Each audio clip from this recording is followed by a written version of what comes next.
કેમ છો ફ્રેન્ડ્સ, પન્નાની રસોઈમાં તમારું સ્વાગત છે। આજે આપણે રોજ રૂટીનમાં બનતું ઘરનું હેલ્ધી જમવાનું બનાવીશું। ખૂબ જ ઓછા ટાઈમમાં બની અને ખૂબ જ ઓછા મસાલાઓથી બનીને આ જમવાનું તૈયાર થશે અને આ જમવાનું એવું બનશે કે તમે આંગળા ચાટીને ખાવા મજબૂર થઈ જશો। તો ચાલો પછી બનાવવાનું શરૂ કરીએ। સૌથી પહેલાં આપણે 1 કપ જેટલા ચોખા લેશું। તો રૂટીનમાં જે ચોખા વાપરતા હોય એ જ લીધા છે મેં, તમે બાસમતી પણ લઈ શકો। 1 કપ ચોખાને આપણે કુકરમાં લઈ પાણીથી બરાબર ધોઈ લેશું એકવાર, અને ધોયા પછી ભાત ચડે એટલું એની અંદર પાણી રેડી દેશું અને સ્વાદ પ્રમાણે મીઠું, એટલે 1 ચમચી જેટલું મેં અહીંયા મીઠું એડ કરી દીધું છે। મીઠાને બરાબર મિક્સ કરી કુકરનું ઢાંકણ બંધ કરી અને આપણે ગેસ ઉપર ચઢાવી દેશું। ભાતને ચડતા ખાલી 2 સીટી વગાડવી પડશે, તો આપણે ગેસની ફ્લેમને ચાલુ કરી અને 2 સીટી વાગે ત્યાં સુધી ભાત ચડવા દેશું। બીજી બાજુ આપણે શાકની તૈયારી કરીએ। તો એના માટે મેં 4 બટેકા અને 250 ગ્રામ સરગવો લીધો છે। તો સરગવાને આપણે આ રીતે 3 ઇંચના ટુકડાઓ કરી લેશું અને એને આ રીતે છોલી લેવાના। તો તમે હળવી નસો કાઢવા માગતા હો તો નસો પણ કાઢી લેવાની, પરંતુ ક્યારેક નસો વધારે પડતી નીકળી જાય તો શાક છે એકદમ રગડું થઈ જતું હોય, તો ખાલી હું એનું જે ગ્રીન પાર્ટ હોય એ જ આ રીતે ખરોચી અને કાઢી લઈશ।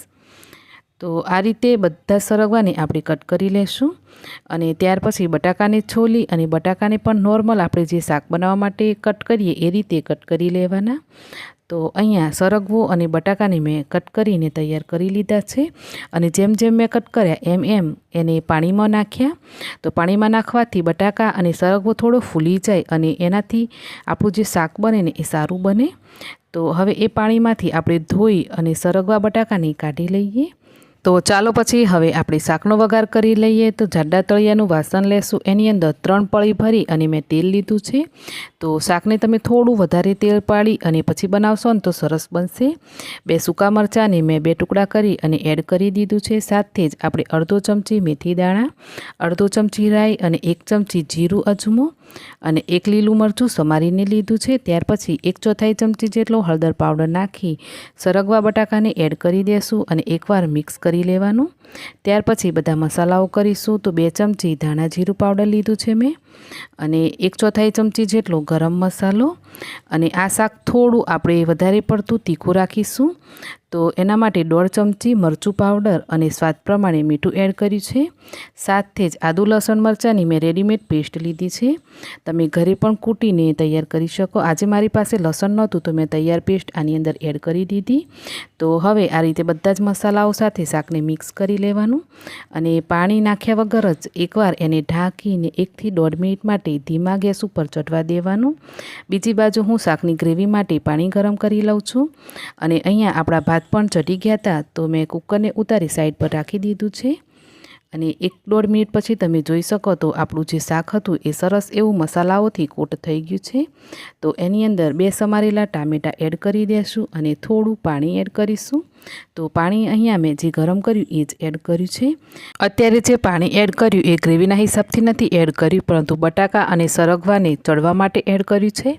તો અડધા કપ જેટલું પાણી એડ કરી આપણે ઢાંકીને કન્ટિન્યુ 5 મિનિટ માટે ધીમા ગેસ ઉપર બટાકા અને સરગવાને ચડવા માટે મૂકીશું।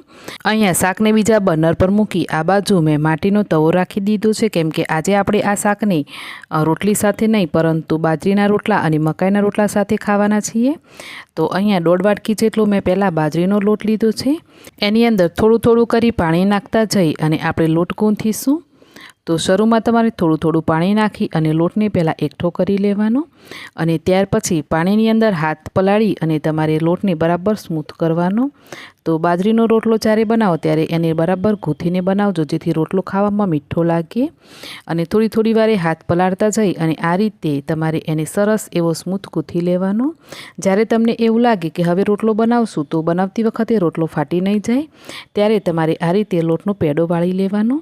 તો ફ્રેન્ડ્સ, મને બાજરીનો રોટલો હોય કે મકાઈનો રોટલો હોય હાથથી બનાવતા આવડતું નથી, એટલે હું આ રીતે પોલિથીન રાખું છું અને એની ઉપર રોટલાને હું બરાબર થપથપાવી લઈશ આ રીતે જેટલે હાથની આંગળીઓ પહોંચે ત્યાં સુધી મારાથી બને, એટલે કે થોડો જાડો બને. એટલે હું એને આ રીતે પોલિથીન ઉપર રાખી અને એને થોડો થપથપાવી અને પતલો કરી લઈશ. અને કિનારીથી થોડું ફાટી જાય તો એને આ રીતે આપણે સરખું કરતા જઈ અને રોટલો બનાવી લેવાનો. તો ચાલો પછી બાજરીનો રોટલો આપણો બની ગયો છે અને બીજી બાજુ તવો પણ ગરમ છે. તો આ રીતે એક હાથમાં રોટલો રાખી બીજા હાથથી પોલિથીન હટાવી અને રોટલાને તવા પર રાખી દેશું. જો તમને રોટલો તૂટી જવાની બીક લાગતી હોય તો તમારે પોલિથીન ઉપરની તરફ રહે એ રીતે રાખી અને રોટલાને તવા પર રાખી દેવાનો. અને રોટલાને તવા પર રાખ્યા પછી પોલિથીન ધીરે રહીને હટાવી લેવાની. રોટલો થોડો એક બાજુથી શેકાઈ જાય એટલે એને આપણે બીજી બાજુ ફેરવી ચડવા દેશું.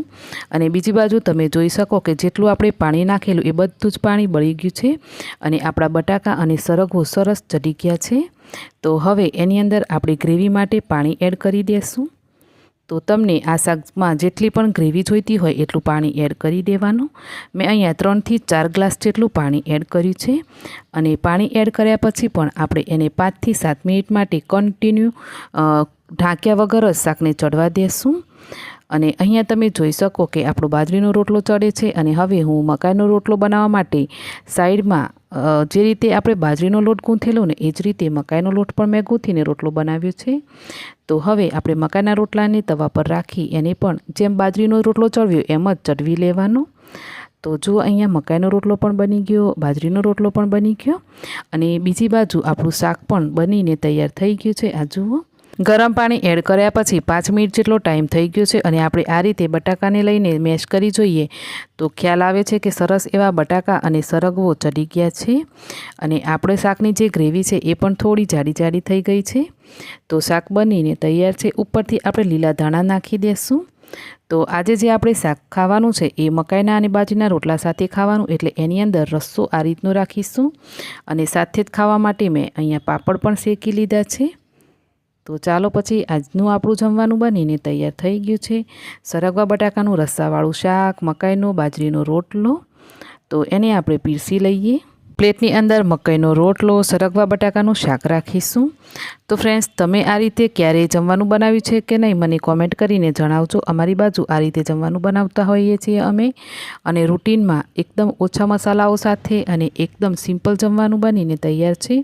તો તમે પણ આ રીતે એકવાર જમવાનું બનાવી ટ્રાય કરજો. અને હા, રેસીપી તમને કેવી લાગી કોમેન્ટ કરીને જરૂરથી જણાવજો. ગમી હોય તો વિડીયોને લાઇક શેર કરી ચેનલને સબસ્ક્રાઈબ કરજો.